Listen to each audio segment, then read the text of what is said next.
If you want to grow luscious and healthy plants in your home or in your green space, there's only one question that you will ever need to ask, and it's going to tell you everything you need to know about this plant and how you can get the best from it. That's what we're going to be looking at today. Let's get started.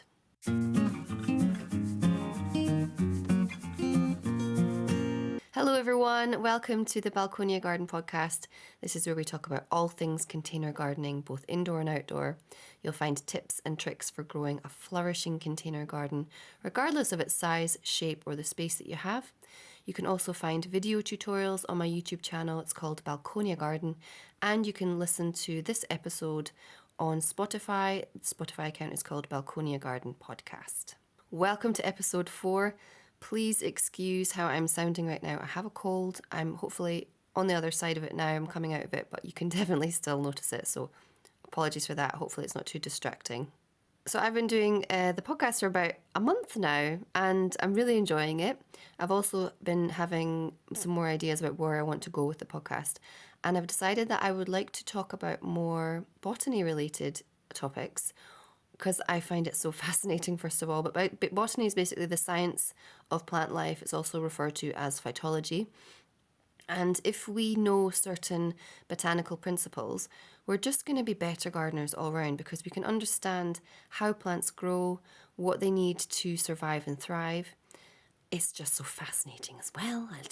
I'm obsessed with the topic. But I really think it will help you grow as a gardener. Grow better plants, look after them better. So I'm going to start posting some botanical related episodes with the intention of making them as easy to apply as possible. So they will always sort of be in the context of container gardening or gardening within the home or in a green space.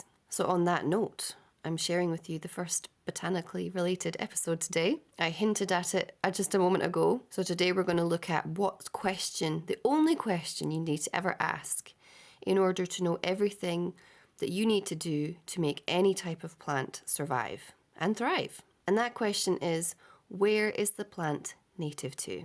So what do we mean when we say a plant is native to somewhere? Well, according to the National Wildlife Federation, a plant can be classified as native if it's occurred naturally for thousands of years in a region, ecosystem, or habitat without human introduction or assistance.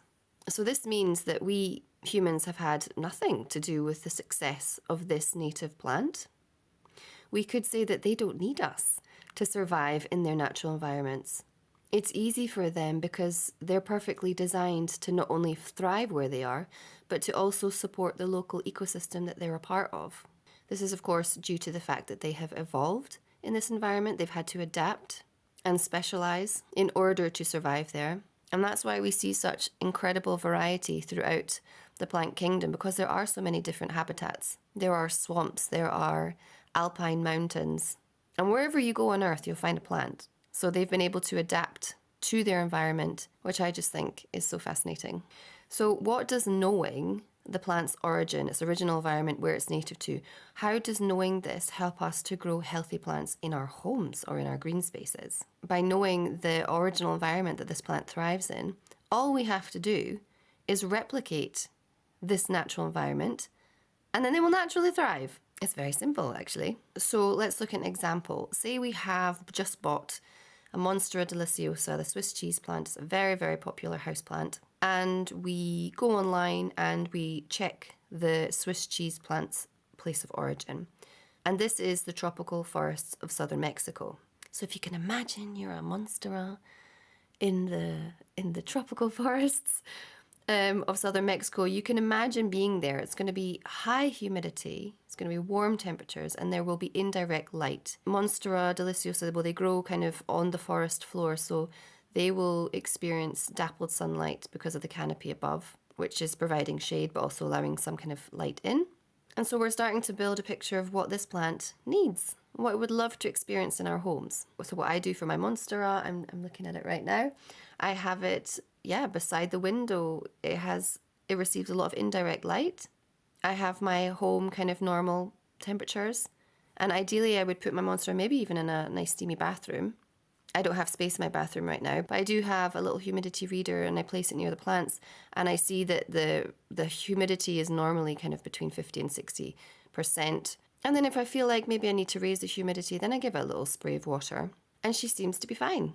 If you have a plant and you don't know the species of it, but you know what type of plant it is, so say for example you have been gifted a cactus from someone, if we then imagine where cacti grow, so they're going to be in deserts where it is super dry, extremely hot and exposed. There is no protection from the harsh sun. So again, this is giving us an idea of what our cacti would like to have in the home. So they would love direct light, hot, warm temperatures, and very, very little water throughout the year. And then all you have to do is give them those things and then they thrive. So the next time you go to care for your plants, find out where they're native to, and then just replicate that environment to the best of your ability.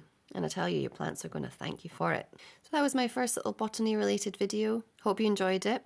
If you did, you would like to support the channel or the podcast, subscribe. I hope you're all staying safe and well. I hope your plants are all doing well. I send you all my good wishes, and I will see you in the next episode. Goodbye.